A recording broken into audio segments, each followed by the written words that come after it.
Hello students, एक बार फिर से आप सभी का HLB डिजिटल क्लासेस में स्वागत है। आज हम लेकर आए आप लोगों के लिए एक दूसरा नया सेट जो आपको परीक्षा के लिए मोस्ट इम्पोर्टेंट है।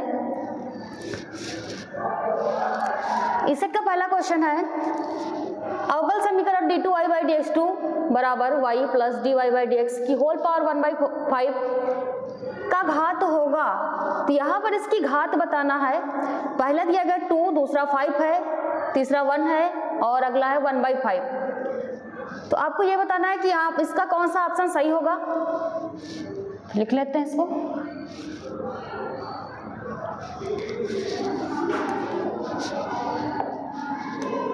पहले का नंबर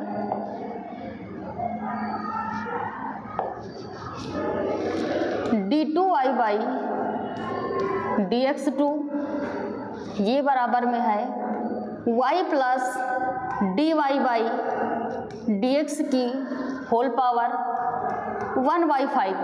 ये पावर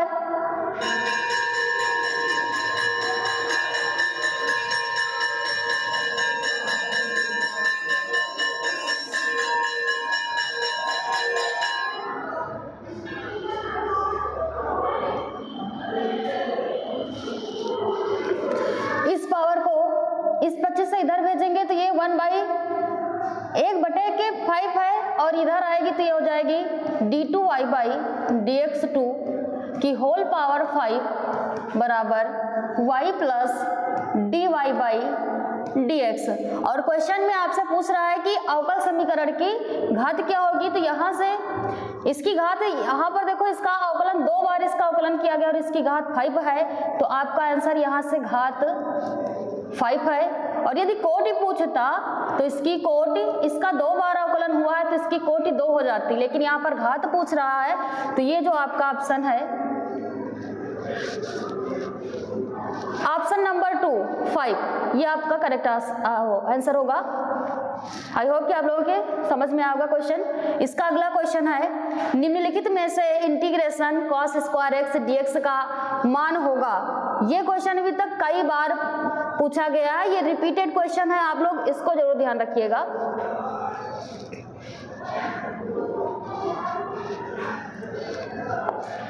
क्वेश्चन दिया गया है इसका, integration cos square x dx। आप लोगों को पता है कि cos स्क्वायर x का डायरेक्ट समाकलन नहीं कर सकते, इसलिए यहाँ पर फार्मूला एक होता है cos 2x बराबर 2 cos स्क्वायर x माइनस 1। यहाँ से cos स्क्वायर x का मान निकालना है तो cos स्क्वायर x को रोकेंगे, 1 को इधर पक्षांतर करेंगे तो ये हो जाएगा cos 2x। इधर दूसरी तरफ माइनस का, इसको पक्षांतर करेंगे तो इधर आएगा प्लस का हो जाएगा बराबर 2 cos स्क्वायर x। यहाँ से केवल cos स्क्वायर x का मान चाहिए तो 2 गुणे में इधर आएगा तो बटे में आ जाएगा, यानी यहाँ से cos स्क्वायर x बराबर निकालेंगे तो ये हो जाएगा cos 2x प्लस 1 और बटे में 2। तो यहाँ से इस मान को उठाकर cos स्क्वायर बराबर पुटअप कर देंगे, यहाँ से इंटीग्रेशन cos 2x प्लस 1 बटे में 2 dx हो जाएगा। यहाँ से इसको अलग अलग फॉर्म में तोड़ देते हैं तो ये हो जाएगा cos 2x बटे में 2 dx प्लस 1/2 कांस्टेंट, इसको बाहर लिखकर 1 dx का समाकलन करेंगे, 1/2 यहाँ से बाहर लिख सकते हैं cos 2x dx प्लस 1/2, 1 का समाकलन करेंगे तो x हो जाएगा और एक कांस्टेंट यहाँ पर c आ जाता है। और यहाँ पर cos 2x का समाकलन करेंगे तो ये हो जाएगा sin 2x और गुणे में 2 है। और ये आप लोगों को पता है कि समाकलन में जो x का गुणांक होता है इसके बटे में आता है तो ये इसके बटे में हो जाएगा प्लस x/2 और प्लस c। तो ये हो जाएगा sin 2x बटे में 4, 2 का 2 से गुणा करेंगे प्लस का x/2 प्लस c। तो ऐसा ऑप्शन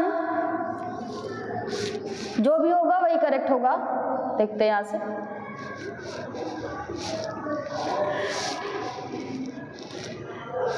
तो इसका ऑप्शन नंबर देखो, खा का पहला x/2 plus 1/4 sin 2x plus सी, और सिद्ध करने पर यानी इसको हल करने पर यही प्रूफ हुआ था।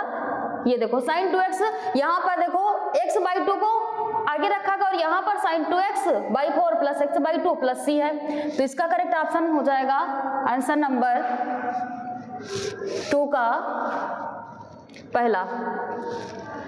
अगला क्वेश्चन है यदि सदिशों, देखो सदिशों दो सदिश दिए गए हैं, पहला है 2i प्लस जे प्लस 3k और 3i माइनस 2j प्लस के बीच का कोण होगा, इसके बीच का कोण निकालना है और यहाँ पर 4 ऑप्शन दिए गए हैं, पहला है 90 डिग्री, दूसरा 60 डिग्री, तीसरा 30 डिग्री और इसका अगला है cos इनवर्स 1/14। तो सबसे पहले इसको यहाँ से हल कर लेते हैं।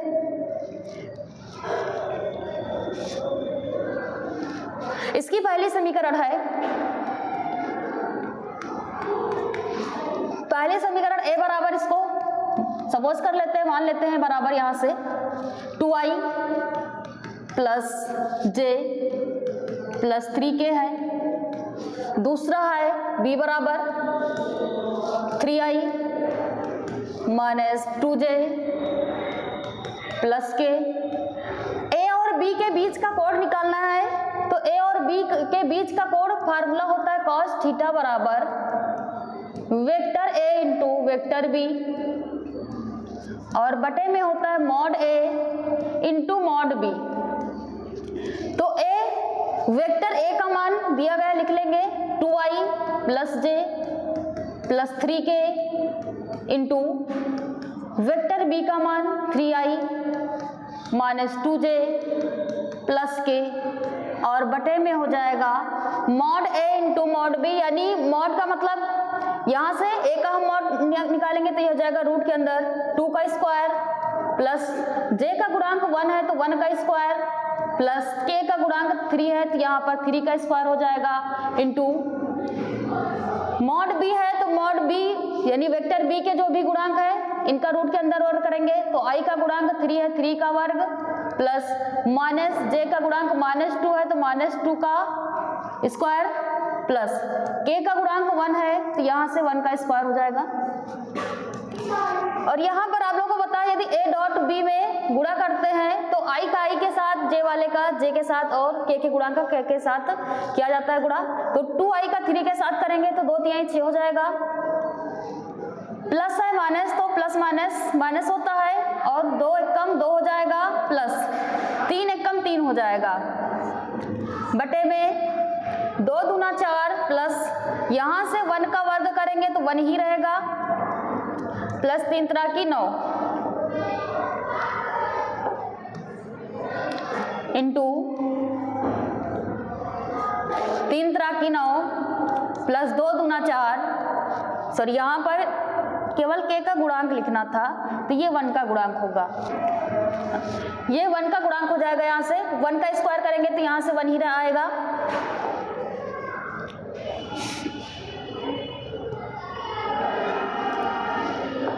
आप लोग साथ साथ में नोट करते रहिएगा, यहाँ से 6 3 9 हो जाएगा और 9 से 2 जाएगा तो ये बचेगा 7 बटे में 9 1 10 4 14 हो जाएगा, इंटू में ये भी उतना ही बन रहा है तो 7 बटे में रूट 14 इंटू रूट 14 है तो इसका गुणा करेंगे तो रूट 14 ही आएगा और इसको 7 से डिवाइड करेंगे, 7 एकम 7 7 दूना 14 तो 1 बटे 2 आ जाएगा। और हमने इसको लेकर चला था cos थीटा बराबर, यहाँ से थीटा का मान फाइंड आउट करना है तो cos थीटा बराबर 1/2, आपको पता है कि 1/2 cos 60 डिग्री का मान होता है तो यहाँ से थीटा बराबर निकालेंगे तो आ जाएगा आपका 60 डिग्री।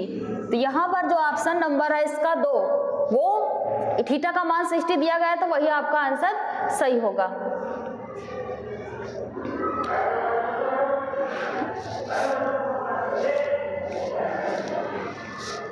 हाँ, यहाँ पर दिया गया था, देखो पहला 90 डिग्री था, दूसरा 60 डिग्री, तो थीटा का मान 60 डिग्री आया, यानी आपका ऑप्शन नंबर दूसरा सही होगा। अगला क्वेश्चन है इसका, यदि दो परिमित समुच्चयों a तथा b में अवयव क्रमशः m तथा n हो तो a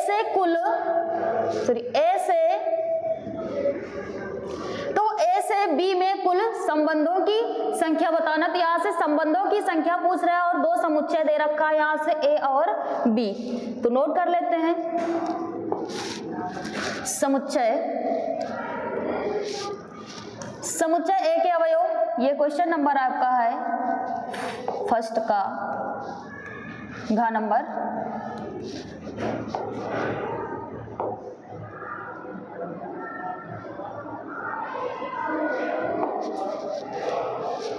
ए के अवयव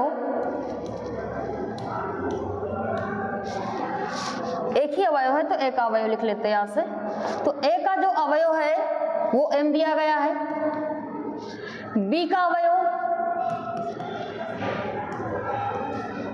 जो बी का अवयव है वो n दिया गया है। तो पूछ रहा है ए और बी के कुल संबंधों की संख्या। तो ए समुच्चय ए और बी के जो कुल समुच्चयों की संख्या होती है ए व बी के कुल संबंधों की संख्या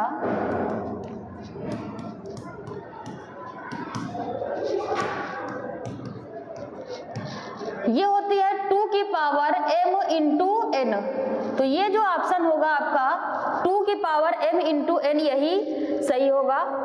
देखते हैं ये किस ऑप्शन में दिया गया है। तो इसका ऑप्शन नंबर 2 करेक्ट होगा क्योंकि यहाँ पर 2 की पावर m इंटू n है और हल करने पर भी 2 की पावर m इंटू n आया है। अगला क्वेश्चन है इसका, यदि a बराबर 1 2 3 b बराबर 2 3 4 तो निम्न में से a से b में फलन होगा। तो यहाँ पर फलन पूछ रहा है a और b के बीच और यहाँ पर कुछ अवयव a के दे रखे हैं कुछ अवयव b के दे रखे हैं। 1 का अंगा नंबर सवाल है। यहाँ से a बराबर अवयव दिए गए हैं 1 2 3 और b बराबर दिए गए हैं 2 3 4 और यहाँ से पूछ रहा है कि निम्न में से a से b में क्या फलन होगा। तो a के अवयव जो है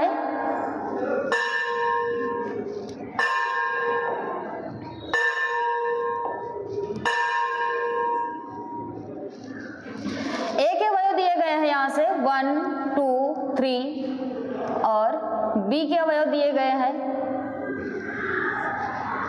2 3 4। यहाँ से बताना है कि a से b में फलन क्या है। तो ये इसका फंक्शन होगा f a से b में। यदि कोई फलन a कोई प्रांत का सह प्रांत यानी किसी भी अवयव का जो प्रतिबिंब बनेगा तो वो क्या होगा कि कोई फलन होगा। यदि यहां से देखें तो a का 1 से संबंध हो, 2 का 3 से संबंध हो और 3 का 4 से संबंध हो, यानी किसी एक का प्रांत के किसी एक अवयव का संबंध एक ही बार हो तो वो जो होगा वो फलन होगा। तो इस अकॉर्डिंग यदि यहाँ पर पहला ऑप्शन देखें तो इसका पहला ऑप्शन दिया गया है 1, 2, दूसरा है 1, 3, तीसरा है 2, 3 और चौथा है 3, 3। यदि फर्स्ट को यहां से देखें तो 1 का संबंध 2 से है और 1 का संबंध 2 से दिखा रहा है और इसका दूसरा संबंध 3 से दिखा रहा है।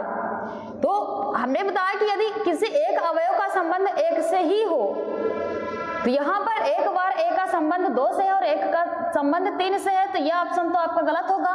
दूसरा ऑप्शन दिया गया है इसका 1, 3, 2, 4। यदि यहां से देखें तो 1 का संबंध 3 से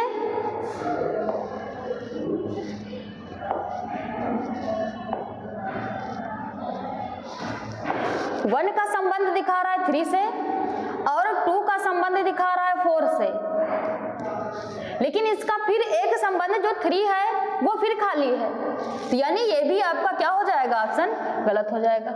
इसका ऑप्शन नंबर 3 देख लेते हैं। 3 में क्या दिया गया है 1, 3 दूसरा है 2, 2, तीसरा है 3, 3। यदि यहां से इसको देखें तो बताया कि 1 का संबंध 3 से है और 2 का संबंध 2 से है और 3 का संबंध 3 से है।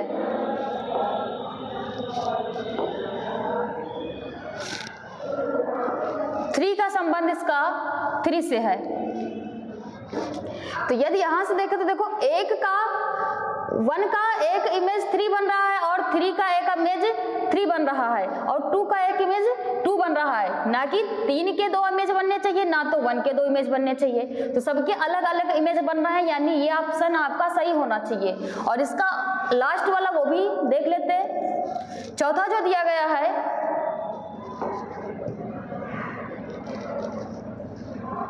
वो दिया गया है यहाँ पर 1, 2, 2, 3 और 3, 2, अगला है 3, 4। यदि यहां से देखें तो 1 का संबंध देखो 2 से है, फिर 2 का संबंध 3 से होगा और 3 का संबंध 2 का है, फिर 3 का संबंध 4 से। तो यदि यहां से देखें तो 3 देखो 2 बार इसके प्रतिबिंब बना रहा है, यानी एक बार 3 2 के साथ, दूसरा 4 के साथ। तो यानी ये ऑप्शन गलत होना चाहिए। एक अवयव का एक ही प्रतिबिंब होना चाहिए, तब वो एक फलन होता है। तो ए से बी में जो फलन है वो है 1, 3, 2, 2 और 3, 3। तो आपका ऑप्शन नंबर इसका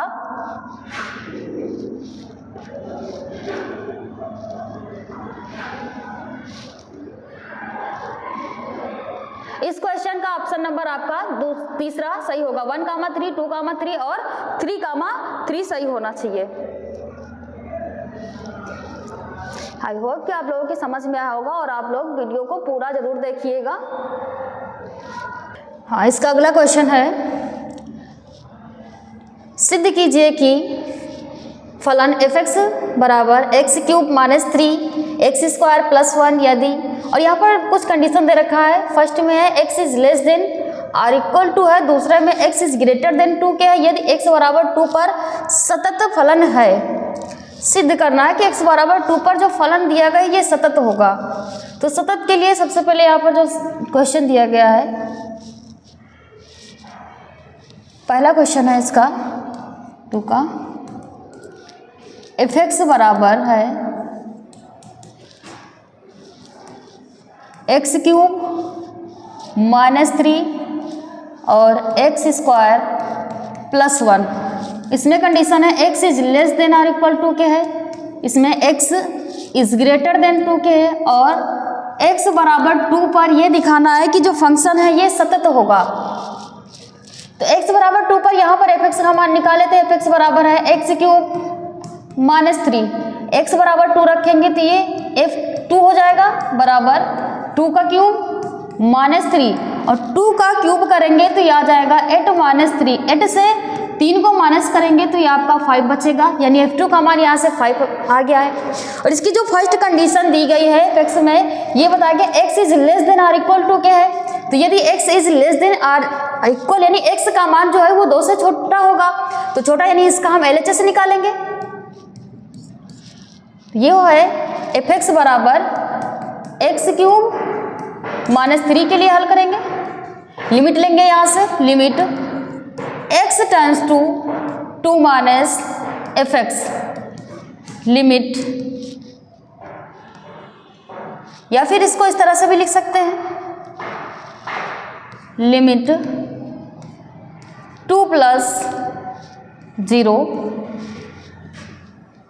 2 - 0 लिख सकते हैं। किसका LHS ले रहे हैं, ये हो जाएगा limit h tends to 0 f2 - h। तो जहाँ पर x है वहाँ पर रखेंगे 2 - h, तो आपका ये हो जाएगा लिमिट h टेंड्स टू 0, यही रहेगी। और f2 - h के स्थान पे f(x) का मान है x³, यानी x के स्थान पे हमें रखना है 2 - h, तो ये हो जाएगा 2 - h का होल क्यूब और माइनस का 3।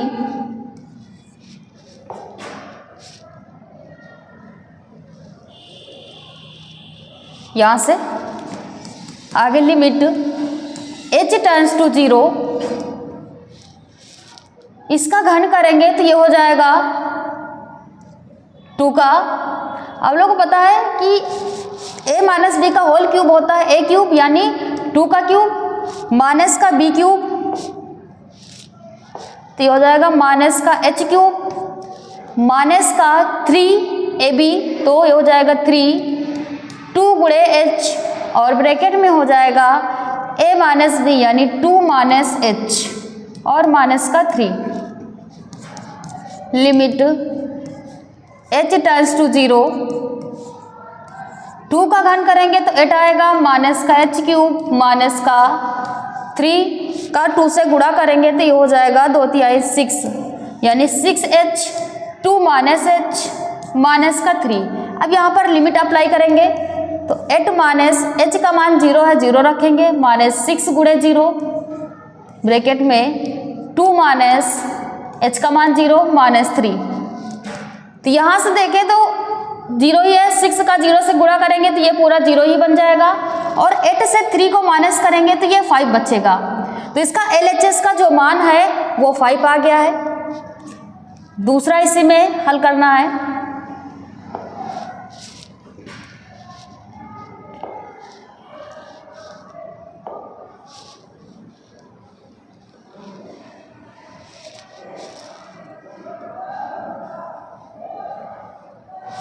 दूसरा x स्क्वायर प्लस 1, यहाँ पर बताया गया x इज ग्रेटर देन 2, तो x का मान जो है वो 2 से बड़ा होगा, तो इसके लिए हम यहाँ पर RHS इसका फाइंड आउट करेंगे।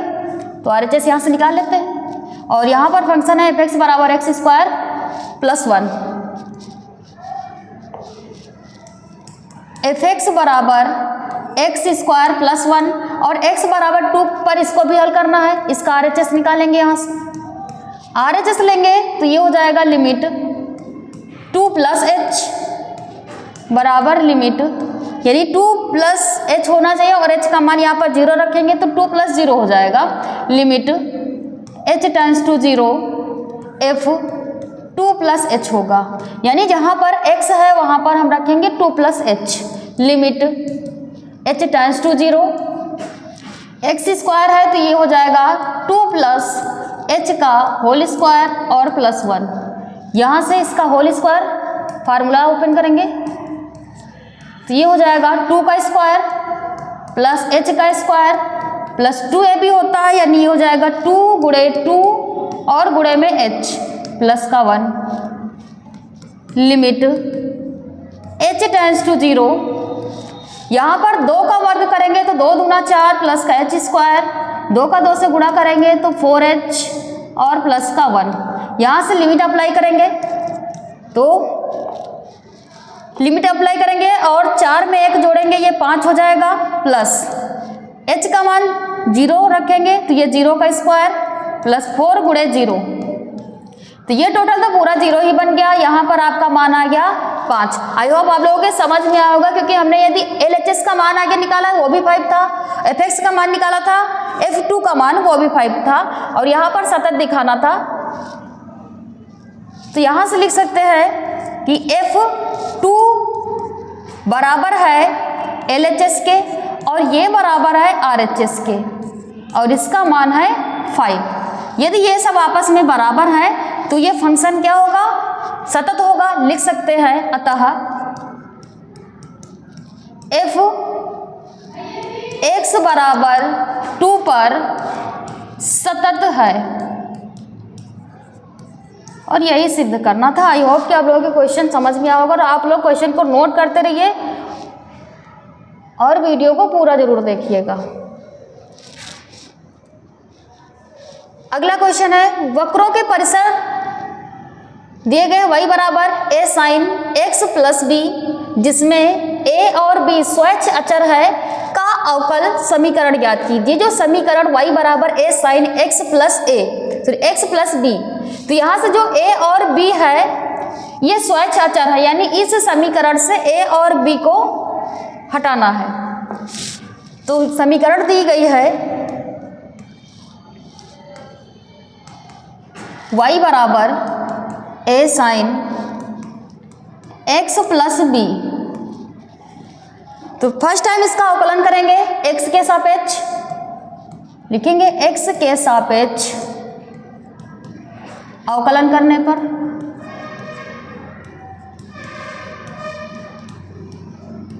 जब x के सापेक्ष अवकलन करेंगे y का हो जाएगा dy बाई डी एक्स।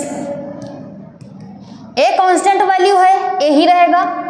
और साइन का आप लोगों को पता है, जो साइन का अवकलन होता है वो cos x होता है। तो यहाँ पर एंगल में x प्लस बी है, तो ये x प्लस बी हो जाएगा। अब डी बाई डी एक्स करना है x प्लस बी का, तो यहाँ से D Y by D x बराबर a cos x plus b. यहाँ से x का अवकलन 1 हो जाएगा और b कांस्टेंट वैल्यू है तो b का 0 ही हो जाएगा। तो ये आपका D Y by D X जो है ये आ गया a cos x plus B. लेकिन यहाँ से D Y by D x बराबर x a cos x plus B आ गया यहाँ से, और हमें यहाँ से a और b को हटाना है। तो a और b को हटाने के लिए यहाँ से इसका सेकेंड टाइम अवकलन करेंगे। जब इसका सेकेंड टाइम अवकलन करेंगे यानी पुनः लिखेंगे, पुनः x के सापेक्ष अवकलन करने पर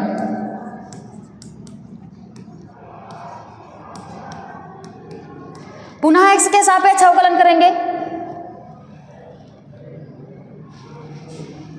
तो ये हो जाएगा d2y by D x two बराबर a कांस्टेंट है, a ही रहेगा। और cos का अवकलन होता है माइनस साइन, तो ये हो जाएगा minus sine x plus b. यहाँ पर x प्लस बी का देखो हल किए थे तो 1 प्लस 0 आया था, यानी इतना ही रहेगा। तो इसका आगे कैलकुलेशन नहीं कर रहे हैं। तो d2y by D x to ये बराबर आ गया minus a sine x plus b के। तो आप लोगों को पता है जो यहाँ पर हम लेकर चले थे समीकरण, तो ये थी y बराबर a साइन x प्लस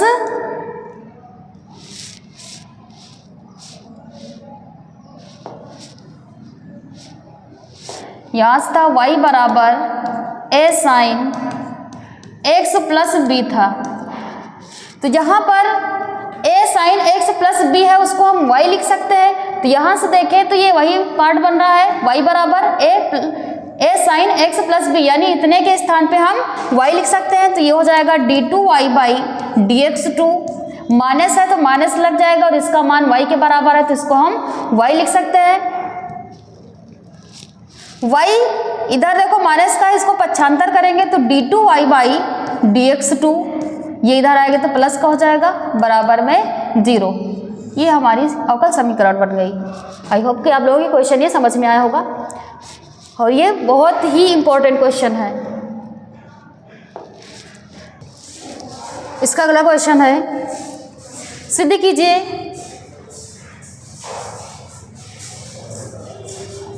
कीजिए कि f1 प्लस f2 बराबर 1 तथा x इज ग्रेटर देन 2 के लिए fx बराबर x माइनस 1 द्वारा परिभाषित फलन f such that n tends to n आच्छादक तो है परंतु एकाकी नहीं है। ये क्वेश्चन हमने आप लोगों को अगले वीडियो में भी बताया है। ये कई बार पूछा गया क्वेश्चन, इसको एक बार फिर से रिपीट कर रहे हैं और आप लोग इसको नोट करते रहिए और पढ़ते रहिए अच्छे से।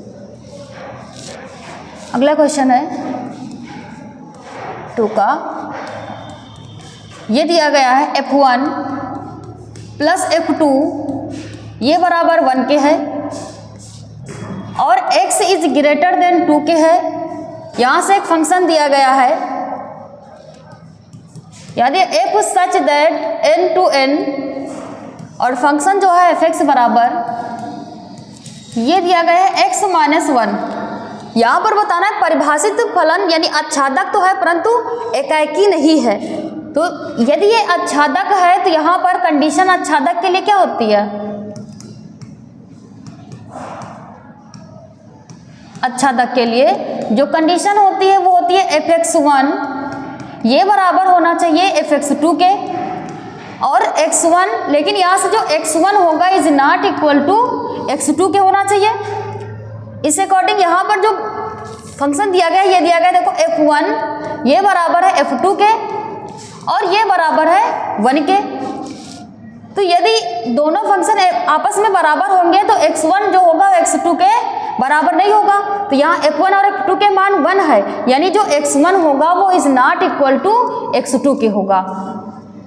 तो ये देखो आच्छादक के लिए वही कंडीशन फॉलो हो रही है कि f1 तो f2 के बराबर है, f1 f2 के बराबर है, लेकिन जो x1 है वो is not equal to x2 के है। तो यहाँ पर अतः फलन क्या हो जाएगा कि अतः फंक्शन जो f है, फंक्शन f आच्छादक है। एकाकी के लिए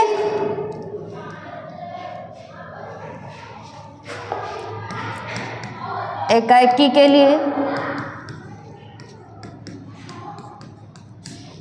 लिए क्या होना चाहिए कि जो fx1 है ये fx2 के बराबर होगा, लेकिन जो x1 होगा वो is not equal to x2 के होना चाहिए। इस कंडीशन में जो f1 देखो दे रखा है कि जो f1 है वो f2 के बराबर है और ये बराबर 1 के है। तो यदि ये इसके बराबर है तो x1 is not equal to x2 के होगा। और एकाकी के लिए कंडीशन में सॉरी ये जो होगा fx1 fx2 के बराबर होगा और x1 x2 के बराबर होना चाहिए, लेकिन यहाँ पर x1 is not equal to x2 के है। तो यानी एकाकी के लिए ये इसका जो नियम है वो फॉलो नहीं कर रहा है, यानी जो ये फंक्शन है f लिख सकते हैं अतः f एकाकी नहीं है। एकाकी नहीं है। तो लास्ट में ये लिख सकते हैं कि अतः फंक्शन जो f है वो आच्छादक तो है लेकिन एकाकी नहीं है। आई होप आप लोगों के समझ में आया होगा। इसका अगला क्वेश्चन है,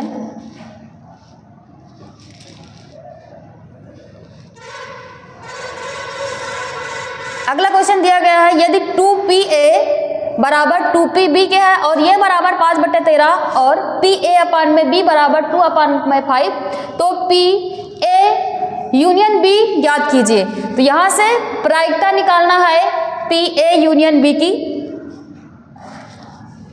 यहाँ पर जो दिया गया है नोट कर लेते हैं। 2 का अगला सवाल है 2p जो है 2pa ये बराबर है pb के और ये दोनों आपस में बराबर है 5/13 के। यहाँ से यदि हम pa निकाले तो यानी 2pa ये बराबर है 5/13 के। यहाँ से यदि pa बराबर निकालेंगे तो 2 इसके गुणे में इधर जाएगा तो बटे में होगा, तो ये 5/13 गुणे 2, तो pa का जो मान है ये आ जाएगा 5/13 दूना 26।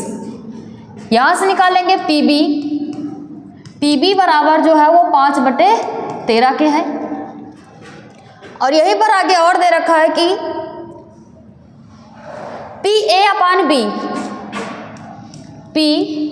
pa/b का जो मान है ये दिया गया है 2/5। तो pa यूनियन b निकालने के लिए सबसे पहले यहाँ से a इंटरसेक्शन b निकाल लेते हैं।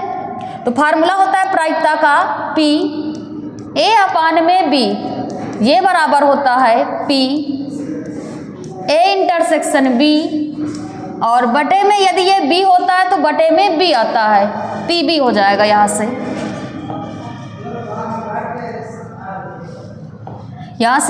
pa/b का मान 2/5 है तो ये 2/5 हो जाएगा बराबर p a इंटरसेक्शन का मान यहाँ से ज्ञात करना है क्योंकि नहीं दिया गया है, तो ये हो जाएगा p a इंटरसेक्शन b और बटे में pb का मान 5/13 है तो ये 5/13 हो जाएगा। ये बटे में है, इसको गुणे इधर लाएंगे तो ये गुणे में हो जाएगा, तो ये आ जाएगा 2/5 गुणे 5/13 बराबर p a इंटरसेक्शन b के।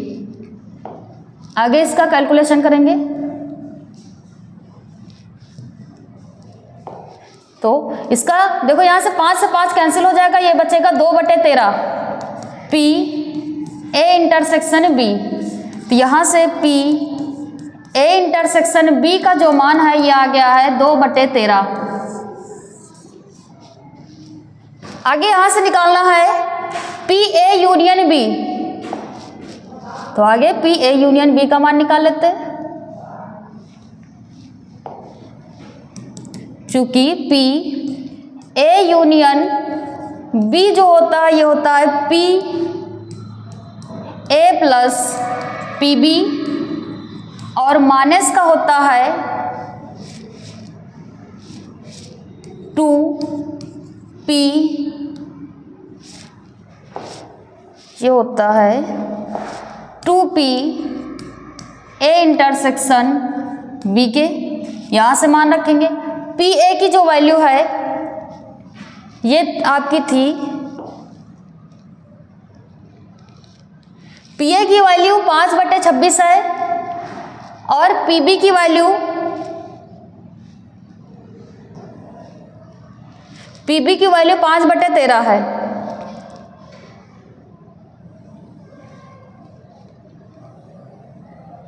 यहां से मान पुटअप कर देंगे। पी ए का मान 5/26 प्लस पीबी का मान ये है 5/13 माइनस 2 गुणे पी ए इंटरसेक्शन बी का जो मान होता है ये है 2/13। यहाँ से 5/26 प्लस 5/13 माइनस का 4/13। यहाँ से इसका कैलकुलेशन करेंगे, यानी 13 दूना 26 होता है, तो इसका जो हर है ये हो जाएगा 26, इधर 5, 13 दूना 26 यानी 5 का गुणा 2 से करेंगे तो 5 दूना 10 माइनस 4 दूना 8, तो यहाँ से 10 से 8 जाएगा तो ये बचेगा 5 + 2/26, यह आ जाएगा आपका 7/26। तो यहाँ से निकालना था प्रायिकता ए यूनियन बी की, तो यह आ गया है 7/26 और यहाँ से यही फाइंड आउट करना था और ये आंसर आपका आ गया। आई होप आप लोगों के समझ में आया होगा। इसका अगला क्वेश्चन है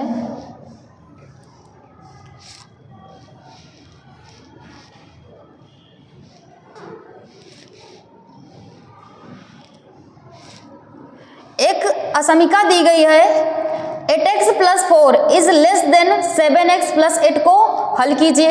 यहां से इसको हल करके x का मान निकालना है, तो असमीका को नोट कर लेते हैं। इधर असमीका है 8x + 4 is less then 7x + 8 के। आप लोगों को पता है ये जो साइन होता है ये माइनस के साथ चेंज होता है। यदि हम माइनस को इधर से भेजेंगे तब भी चेंज होगा, या माइनस को इधर से भेजेंगे तब भी चेंज होगा। तो यहाँ पर सबसे पहले हम x वाले एक साइड कर लेते हैं, तो ये हो जाएगा 8x, 7x इधर आएगा तो माइनस का 7x is less then 8 minus का 4। तो 8x से 7x को माइनस करेंगे तो यहाँ से x बचेगा और 8 से 4 को माइनस करेंगे तो ये 4 बचेगा। यानी जो x का मान है वो 4 से छोटा है।